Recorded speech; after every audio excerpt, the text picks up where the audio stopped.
Let me start with a simple question. When you think about working from home, do you automatically assume you're saving money?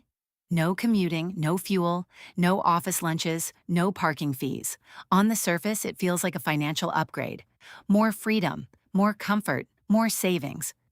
But here's something most people never calculate. Remote work doesn't eliminate costs, it shifts them. And when costs shift quietly, they often expand without being noticed.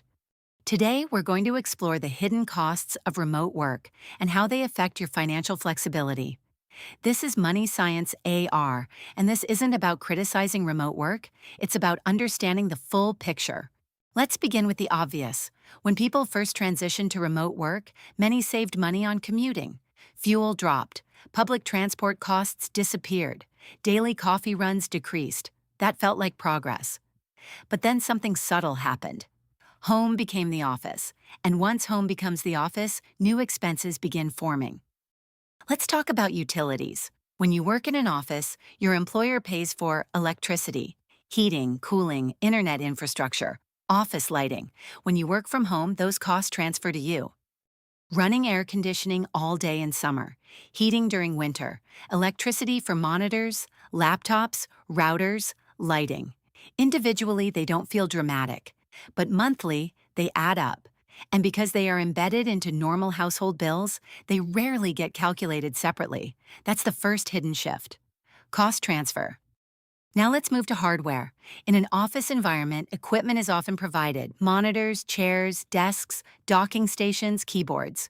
At home, many people invest in ergonomic chairs, standing desks, dual monitors, high-speed routers, noise-canceling headphones. These purchases feel justified. After all, comfort improves productivity, but hardware depreciates. Technology ages quickly, chairs wear out, desks get replaced. And unlike commuting costs, which disappear when you stop driving, equipment costs cycle every few years. Remote work introduces periodic capital expenses. That's a structural difference. Now let's talk about subscriptions. This is where things get more subtle. Remote workers often subscribe to premium productivity apps, cloud storage upgrades, video conferencing plans, task management software, online collaboration tools. Many employers reimburse some tools, many don't. These subscriptions are rarely extreme: $10 here, $15 there. But over time, they build recurring obligations, and recurring obligations reduce financial flexibility. Here's something deeper. Remote work changes daily habits. When you're home all day, small lifestyle shifts occur. More frequent food delivery, more online shopping, more convenience purchases, more coffee machine upgrades, more home improvements. Because your environment now influences both work and lifestyle, the home becomes multifunctional. And multifunctional spaces invite upgrades. Now here's an important point. None of these expenses are irresponsible. They are reasonable, comfortable, practical. The issue isn't spending, the issue is awareness. Because when spending increases gradually, it becomes normal, and normal rarely gets questioned. Let's examine something psychological. Remote work increases personalization. You control your environment: lighting, furniture, temperature, aesthetic.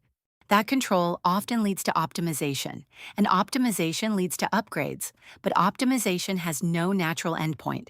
There is always a slightly better chair, a slightly faster laptop, a slightly cleaner background.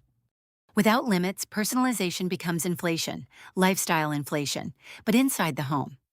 Now let's talk about the social shift. Working from home reduces commuting, but it can increase isolation. Isolation sometimes increases spending on weekend outings, social dinners, travel, experiences, because people seek balance. That's not a financial mistake. It's emotional compensation. But again, compensation costs money, and when income remains constant, increased lifestyle compensation reduces surplus. Let's compare two professionals. Person A works in office, commutes daily, buys lunch occasionally, but keeps home expenses stable. Person B works remotely, no commute, but invests in home office equipment, upgrades internet, runs utilities longer, subscribes to productivity tools, orders delivery more often. After 1 year, their cost structures may look surprisingly similar, but person B may feel like they're saving because commuting disappeared. Perception and reality don't always match. Now, here's the most important part. Remote work doesn't automatically cost more, but it can reduce financial flexibility if not managed intentionally. Financial flexibility depends on how much of your income is fixed, how many recurring costs exist, how often equipment cycles. If remote work increases fixed monthly costs, flexibility shrinks. If it replaces commuting without adding new obligations, flexibility grows. The outcome depends on structure. Let's shift to solutions. First, separate work-related expenses from household expenses, track them clearly. If your electricity increased 20%, note it. If internet upgraded, calculate the difference. Visibility prevents inflation. Second, create a replacement rule. If commuting costs drop by $300 per month, don't let lifestyle upgrades exceed that amount automatically. Remote work savings should be protected, not absorbed. Third, avoid permanent upgrades for temporary convenience. Before purchasing new office equipment, ask, is this necessary for productivity or comfort preference? There's a difference. Fourth, limit subscription creep. Many remote tools overlap. Evaluate quarterly. Cancel what you don't actively use. Small recurring costs compound. Now let's examine long-term effects. If remote work saves you $200 per month and you invest it, compounding works quietly in your favor. If remote work savings are consumed by upgrades and convenience spending, wealth growth remains flat. Same income, different outcome. Remote work isn't a financial strategy. Your structure determines whether it becomes one. There's also something subtle about home depreciation. More time at home increases wear and tear. Furniture ages faster. Utilities strain systems. Internet usage increases. Maintenance cycles shorten. These are rarely included in cost calculations, but they are real. Let's pause for perspective. Remote work offers time savings, flexibility, autonomy, reduced commuting stress. Those benefits have value. Financial decisions shouldn't ignore lifestyle value, but lifestyle value should not blind structural awareness. You can enjoy flexibility while protecting margin. Both are possible. Here's a practical mindset shift. Instead of asking, am I saving money working from home? Ask, how has my cost structure changed? That question reveals clarity.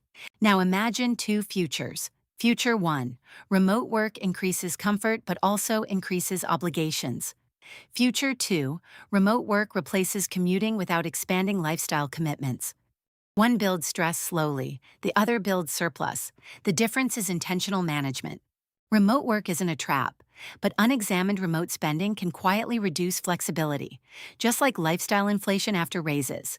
It's not dramatic, it's gradual, and gradual changes are powerful over years. Let's close with something calm and clear. Freedom from commuting doesn't automatically equal financial progress. Financial progress comes from lower fixed obligations, higher savings rates, consistent investing, intentional upgrades. If remote work improves your quality of life, that's valuable. But if it increases recurring costs beyond your savings, reassess. Flexibility is wealth, and wealth grows when surplus is protected. This is Money Science AR, where we break down real-life financial structures calmly and clearly. In the next episode, we'll explore how convenient spending quietly increases baseline expenses and how to enjoy comfort without shrinking margin. I'll see you in the next video.